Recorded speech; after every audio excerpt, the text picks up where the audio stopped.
Olá, amigos do EBD em Foco, paz e bem a todos. Eu sou o Diácono Melquisedeque e estou aqui mais uma vez para fazer os comentários da lição desta semana, lição de número 14, a última lição do trimestre e, consequentemente, a última lição do ano. Revista de jovens da editora CPAD.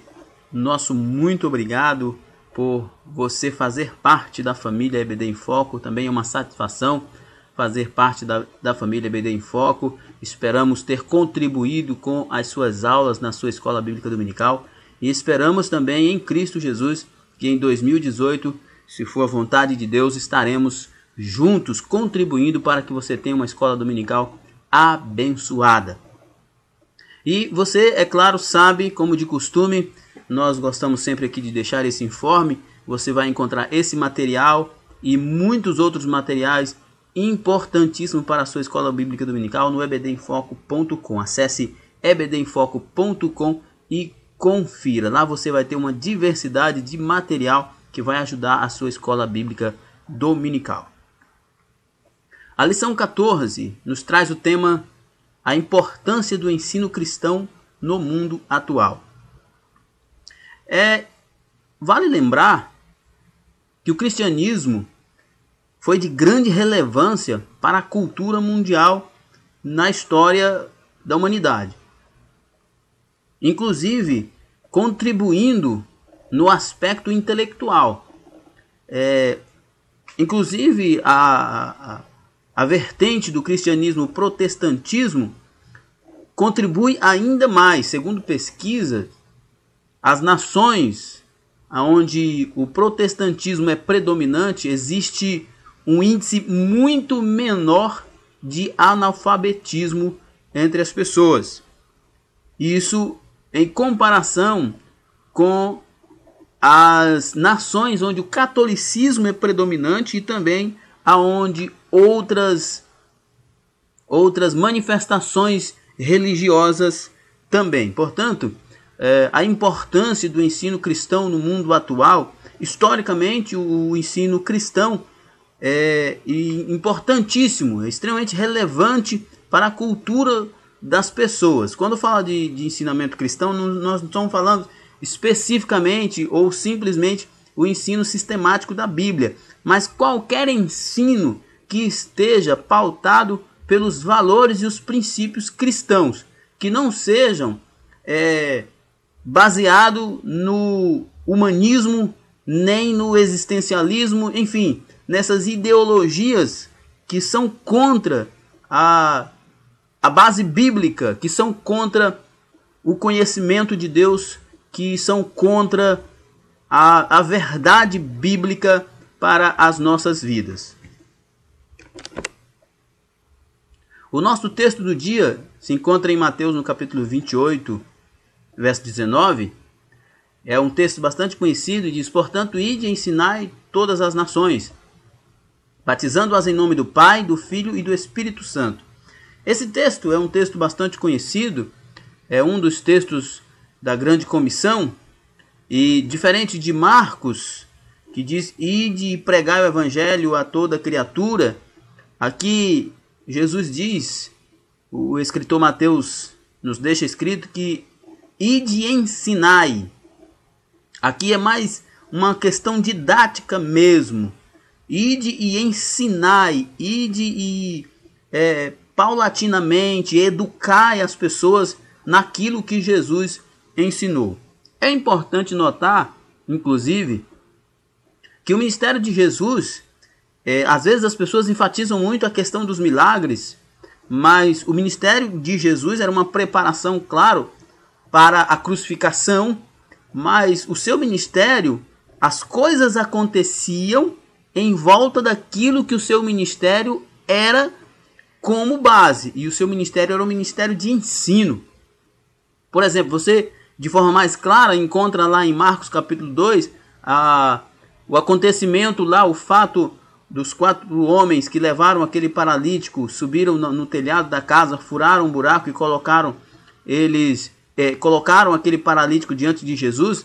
O que Jesus estava fazendo ali? Jesus não estava curando pessoas ali. Jesus não estava batizando pessoas ali. Jesus estava ensinando.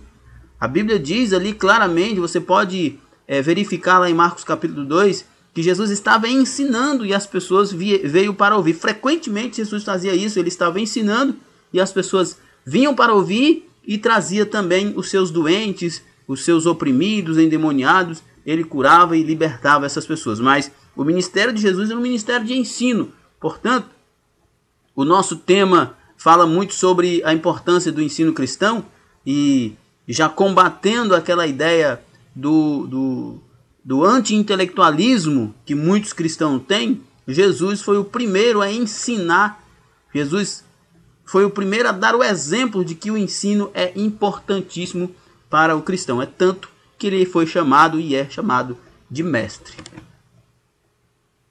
O ensino bíblico cristocêntrico nos ajuda a viver como sal e luz do mundo.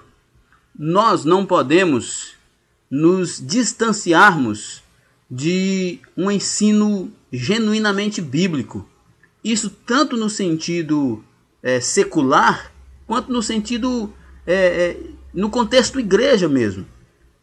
Por que eu digo isso? Porque muitos pregadores estão esquecendo Cristo nas suas mensagens. Tem muita motivação, tem muita teologia da prosperidade, tem muita filosofia, mas tem pouco Cristo. Mas para nós fazermos realmente a diferença, precisamos ter um ensino genuinamente bíblico, cristocêntrico. Me lembro aqui do filme de John Wesley, quando ele foi chamado para ser missionário na Geórgia. Aquele senhor que chama ele para esta missão pergunta: Wesley, você prega a Bíblia ou prefere os filósofos? E ele brilhantemente disse que prefere a Bíblia. Nós precisamos preferir a Bíblia às filosofias desse mundo. Nós temos aqui o nosso texto bíblico, Deuteronômio capítulo 6, versos 6 a 9. É um texto muito conhecido também, especialmente o verso 8, onde diz: também as atarás por sinal na tua mão e te serão por testeira entre os teus olhos. Nós vemos aqui que os fariseus, eles carregavam os filactérios, né, pendurado na cabeça, na testa, no braço, levando literalmente o que foi dito por Moisés aqui, por Deus através de Moisés, aqui no texto de Deuteronômio 6.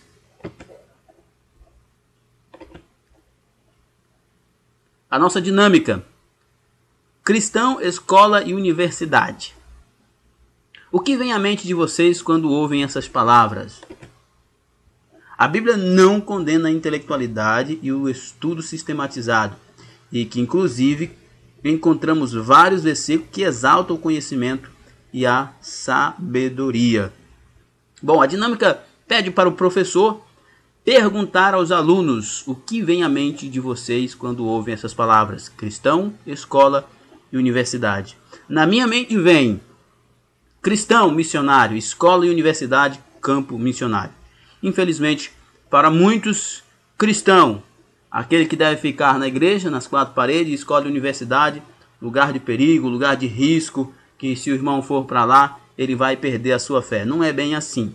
O cristão é missionário, a escola e a universidade é um campo missionário onde nós podemos pregar o evangelho e ganhar aqueles que estão se perdendo ou já estão quase definitivamente abandonando a fé cristã.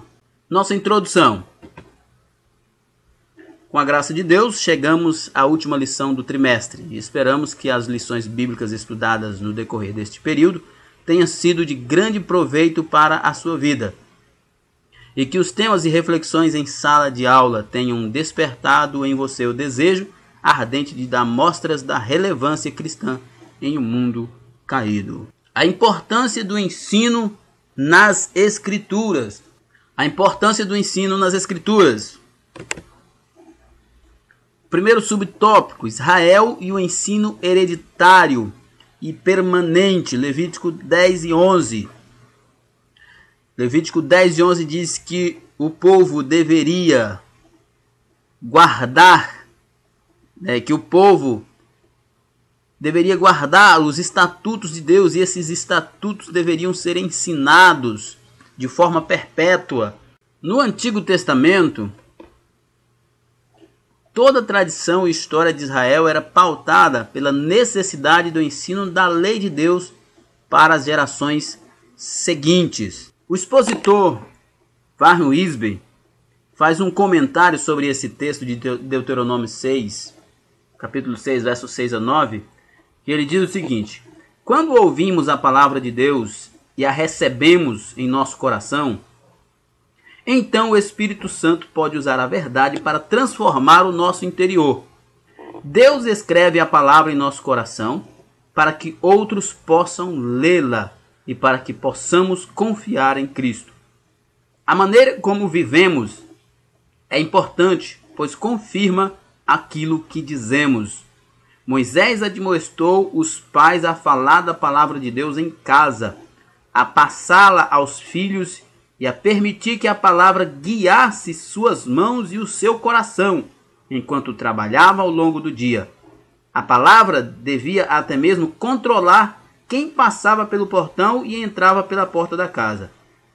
Infelizmente, os judeus entenderam esses mandamentos literalmente e começaram a usar trechos das Escrituras colocados em pequenos recipientes chamados filactérios. Olha só, acho muito interessante isso que o Warren Wiersbe diz aqui, que a ideia de escrever na mão, colocar na testa, nos umbrais das portas, não era para o povo fazer isso de forma literal, mas era para que tinha um significado.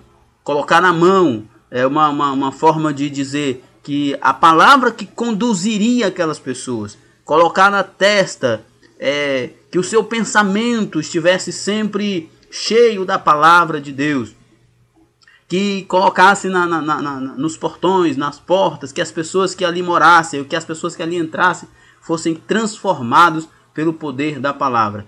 Infelizmente, os judeus levaram isso ao pé da letra e fizeram como Jesus até fala sobre isso, dos filactérios, dos fariseus, que eles carregavam de pendurados nos seus corpos como uma forma de expressar uma religiosidade profunda, mas que na verdade era muito mais uma demagogia. Jesus inclusive chamou eles de hipócritas. Mas enfim, toda a tradição e história de Israel era pautada pela necessidade do ensino da lei de Deus para as gerações seguintes. Apesar dos israelitas terem entendido de forma equivocada, mas a ideia era de que a palavra fosse passada de pai para filho, de forma metódica, de forma bem pedagógica, para que as pessoas tivessem as suas vidas transformadas e jamais esquecessem do Deus de Israel. Como o plano de Deus para Israel envolvia as gerações futuras, era imprescindível que os pais transmitissem a seus filhos a lei do Senhor de forma efetiva. O plano de Deus para Israel envolvia as gerações futuras, como está em Gênesis 12 e 2. E fartei uma grande nação e abençoar-te-ei, e engrandecerei o teu nome, e tu serás uma bênção. Deus disse isso a Abraão. Se Deus disse para Abraão que ele seria uma grande nação, que ele seria abençoado, então a partir de Abraão, o que foi dito a Abraão era preciso ser dito para os seus descendentes. E claro, Deus não ia vir como veio a Abraão para falar com cada um. Era necessário que a partir de Abraão fosse transmitido, como está em Provérbios 22 e 6, que diz que deve ensinar o filho no caminho que deve andar, e ainda quando ele crescer não se desviar dele. Continuar ensinando mesmo que o filho cresça. Educação contracultural é o nosso segundo subtópico. O ensino tinha prioridade entre os judeus. Não é sem razão que a palavra hebraica Torá, que se refere aos primeiros 5 livros da Bíblia, significa instrução, doutrina ou lei.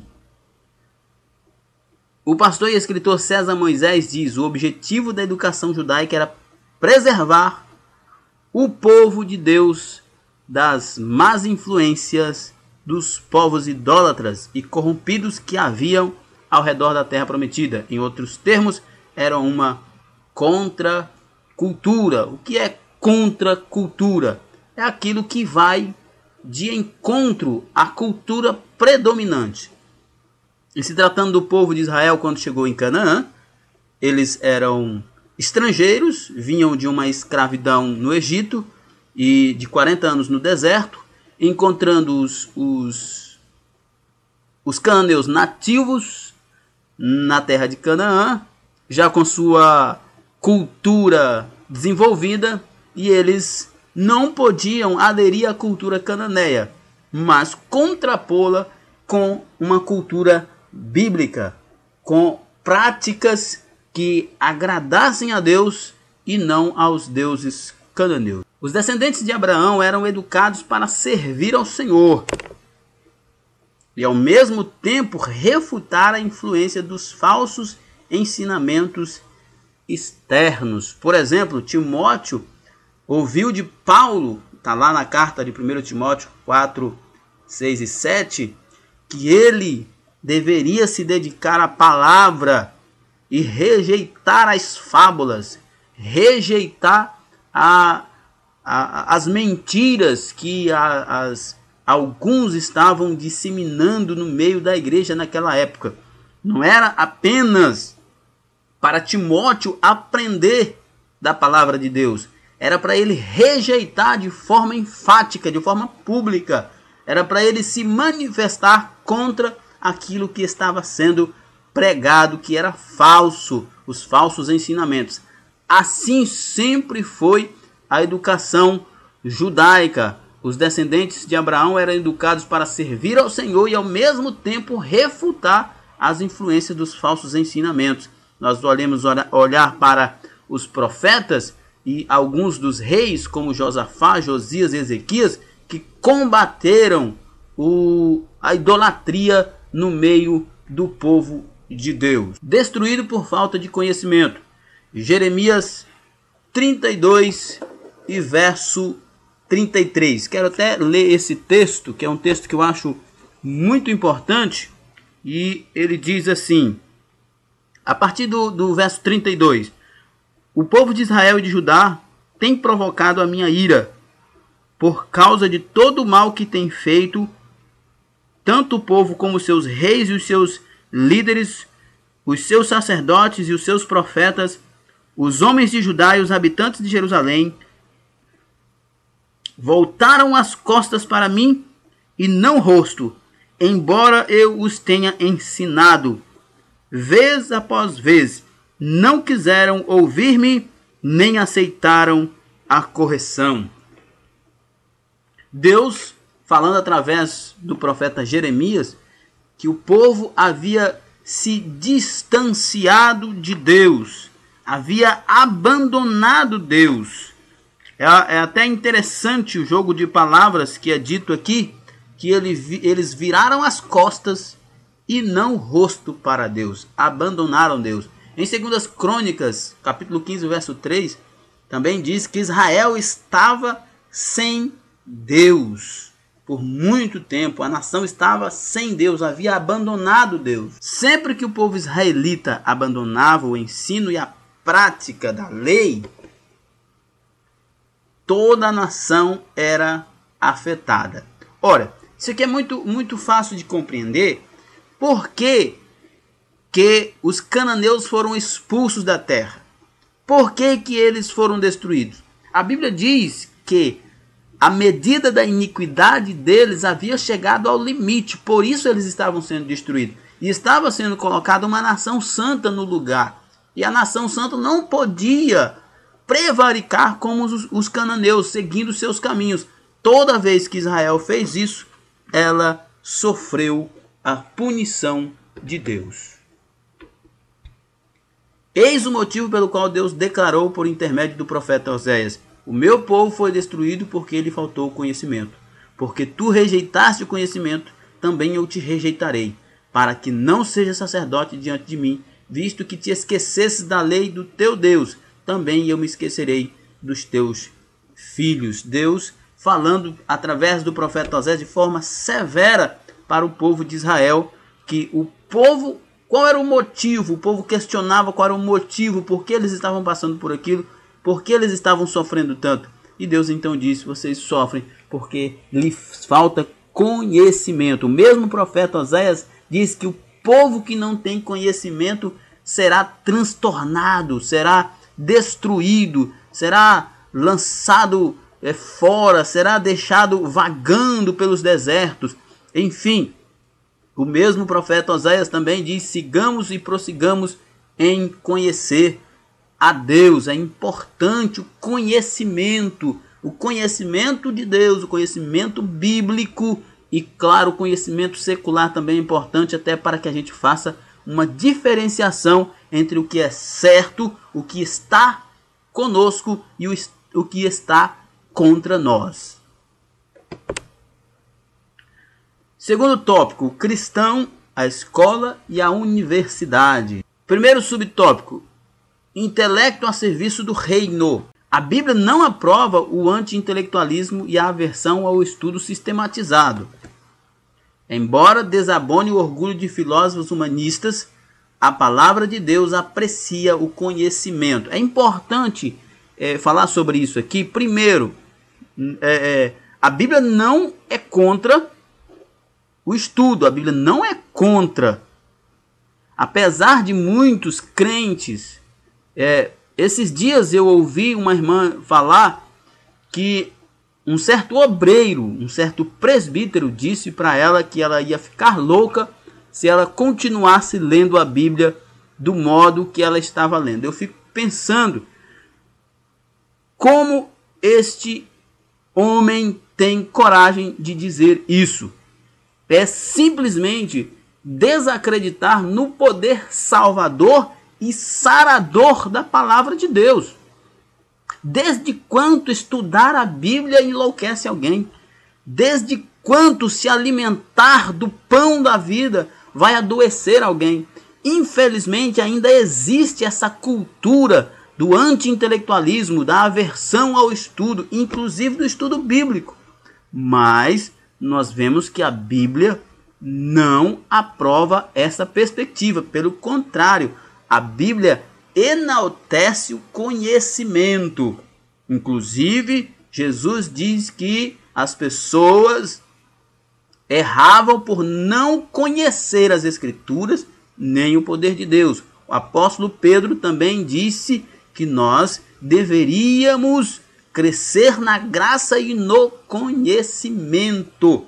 A única coisa que a Bíblia é contra, como o nosso escritor colocou aqui em 1 Coríntios 1:20, 2, 5 e 6, é o conhecimento como uma forma de autoexpiação, como dos filósofos humanistas que abandonam Deus e se gabam no seu próprio conhecimento. O conhecimento como uma forma de autoexpiação é absolutamente, totalmente reprovado na Bíblia. Mas o conhecimento que leva a uma submissão a Deus, este conhecimento é exaltado por Deus.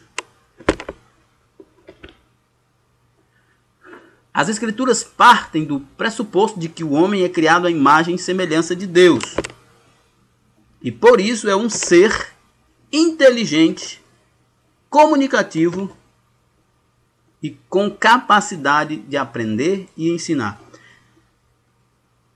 Olha, o homem é criado à imagem e semelhança de Deus justamente nesse aspecto. Não é no aspecto corpóreo. O homem não é a imagem e semelhança de Deus no aspecto corpóreo, porque Deus é espírito. E espírito não tem forma, não tem corpo.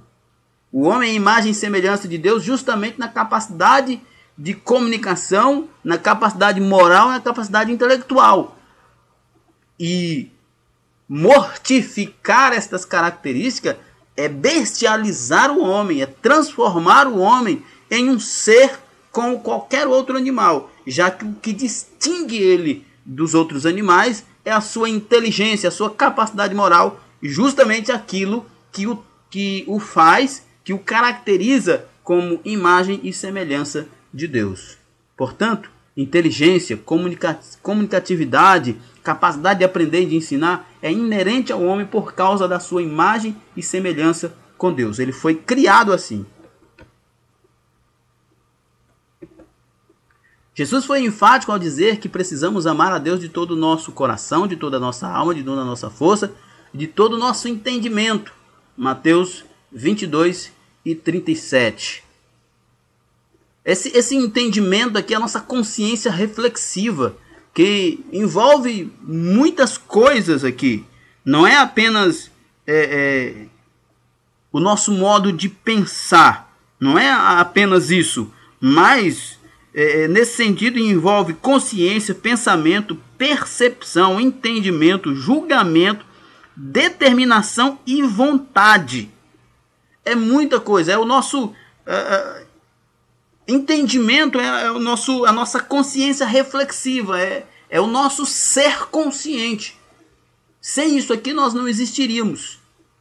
E quando Jesus diz que nós devemos amar a Deus de todo o nosso entendimento, de todo o nosso ser, de forma conhecedora, de forma sentimental, mas também de forma racional. Não é proibido buscar conhecimento. Na verdade, o conhecimento é uma forma de nós melhorarmos a nossa adoração, de nós aperfeiçoarmos o nosso amor a Deus e ao próximo. Valorizar a vida da mente é algo tão espiritual quanto pregar e ensinar ou louvar.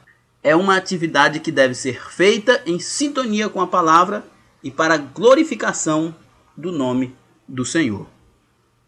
Como eu já disse, conhecimento, buscar conhecimento é importante até para que nós possamos melhorar a nossa adoração, nós aperfeiçoarmos o nosso amor. Afinal de contas, é para que amadureçamos, como diz o escritor aos Hebreus, é para que nós não caiamos naquela situação em que o escritor aos Hebreus diz, corrigindo aquelas pessoas que pelo tempo que eles tinham de professar a fé em Cristo, eles já deveriam ser mestres, mas ainda eram crianças, tanto que precisavam de leite e não de alimento, e não podiam comer alimento sólido. Enfim, o conhecimento é importante para que a gente cresça, para que nós amadureçamos, para que nos tornemos crentes maduros, para chegarmos ao ponto de fazer aquilo que o apóstolo Pedro diz lá em 1 Pedro 3,15, que estejamos prontos para explicar a qualquer pessoa a razão da nossa fé. Se alguém perguntar por que você é crente, você vai saber dizer por que você é crente. Se alguém perguntar por que você acredita no que você acredita, você vai saber dizer por que você acredita naquilo que você acredita. A Bíblia possui várias passagens exaltando o conhecimento e a sabedoria. Nós podemos ver isso em Provérbios 18:15, 2 Pedro 3:18, e alerta para os perigos da sua falta. Nós já lemos esse texto em Oséias 4:6. Além da Bíblia exaltar o conhecimento, como nós podemos ver em Provérbios 18:15, 2 Pedro 3:18, ela alerta para a falta dos perigos, a falta do conhecimento, para o perigo que cerca a falta do conhecimento, como está em Oséias 4:6, onde diz: o meu povo perece porque lhe falta conhecimento. Segundo subtópico, a necessidade de preparo bíblico apologético. Ainda que nas escolas e universidades contemporâneas exista muito ensino hostil ao cristianismo bíblico, o cristão deve primar por sua formação cultural e profissional. Isso é absolutamente. Porque o mercado de trabalho é muito extenso, as demandas são muito grandes, e se o cristão se privar do conhecimento secular, da preparação profissional, da absorção do conhecimento, se ele abandonar a sua formação cultural, como ele vai se inserir nesse espaço? É até um prejuízo para a obra se estas pessoas não puderem estar inseridas nesse meio para lá ser luz e sal.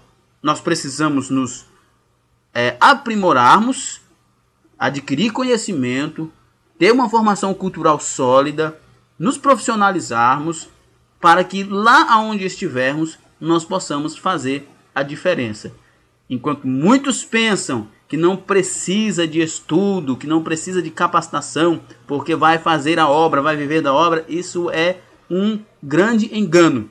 Existem diversos meios, existem diversos níveis sociais que têm uma demanda de conhecimento cada vez maior. E é importante que o cristão, não só para a sua vida profissional, mas inclusive para a sua vida espiritual, adquira conhecimento. É necessário que o cristão tenha preparo bíblico e apologético para não temer o ingresso no ambiente educacional. Infelizmente,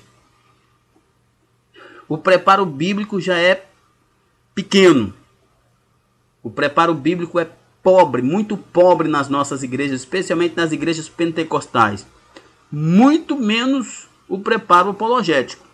Se perguntar para a maioria dos jovens, para a maioria dos cristãos pentecostais, o que é apologética, eles não saberão dizer. Muito menos ter preparo apologético para não temer o ingresso no ambiente educacional. Mas isso é uma falha que as igrejas cometem, porque se detém a tantas outras coisas e o essencial está sendo esquecido. É por esta razão que muitos jovens entram na universidade e se desviam, porque não tem um preparo. Muito modismo, muita heresia entra na igreja, porque não conhece a Bíblia e não tem nenhum preparo apologético para defender a sua fé diante dos ataques mundanos. O preparo envolve uma educação cristã abrangente, capaz de habilitar o crente a defender de forma consistente suas convicções no ambiente escolar.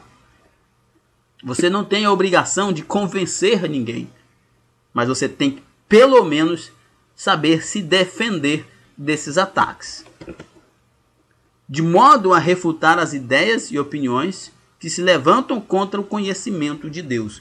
Você não tem que provar que Deus exista, até porque isso seria uma incoerência. Não tem como provar. Mas você precisa pelo menos se manter firme, ter uma base para se manter firme contra esses ataques. E assim, levando cativo todo o entendimento à obediência de Cristo. Aqui já demanda um preparo muito maior. Mas como eu sei que boa parte dos nossos jovens cristãos não tem nem mesmo preparo bíblico, muito menos apologético, é importante que você, professor, que vai ministrar esta aula, tenha esta consciência de você mesmo estar preparado e de incentivar os seus alunos a adquirirem conhecimento bíblico sólido, para que, se eles não são capazes de entrar em um debate sobre essas questões, pelo menos quando eles forem atacados, eles não perderem o rumo do céu. A nossa conclusão: para vivermos neste mundo caído de forma que agrade a Deus, não podemos negligenciar o ensino e o conhecimento das verdades bíblicas, pois somente assim vamos confrontar o pecado e testemunhar o amor de Deus até a vinda de Jesus. Para nós vivermos de forma que agrada a Deus, precisamos estar preparados. Preparados para pregar o Evangelho e preparados para não ser enganados pelo inimigo. Porque engana-se quem pensa que o inimigo está apenas esperando a igreja atacar. Ele está também preparando seus ataques, com mentiras e mais mentiras, para enganar o povo de Deus. É tempo de nós buscarmos preparo bíblico e preparo apologético, a partir das nossas bases, desde as nossas crianças, adolescentes, jovens até os adultos. E a escola dominical, sem dúvida, é um desses instrumentos de suma importância para o conhecimento bíblico e o aprimoramento apologético do crente. Nós temos agora as nossas perguntas. Como de costume, eu não vou me deter nas perguntas, mas acredito que o professor fará este trabalho e alcançará o êxito proposto pela revista diante desta atividade. Bom, enfim, Chegamos ao final de mais um comentário, chegamos ao final de mais um trimestre e chegamos ao final de mais um ano. O ebdemfoco.com agradece a todos que fizeram parte desta família durante o ano de 2017 e convida você a fazer parte em 2018. Tenho certeza que Deus vai continuar nos abençoando e abençoando você também. A partir de 2018 eu tenho certeza que muitas melhorias e mais conteúdos essenciais para você vai encontrar aqui no ebdemfoco.com. Então fique com Deus, tenha um ano abençoado na presença de Deus, que Deus em Cristo nos abençoe, paz e bem a todos, até a próxima, se Deus quiser.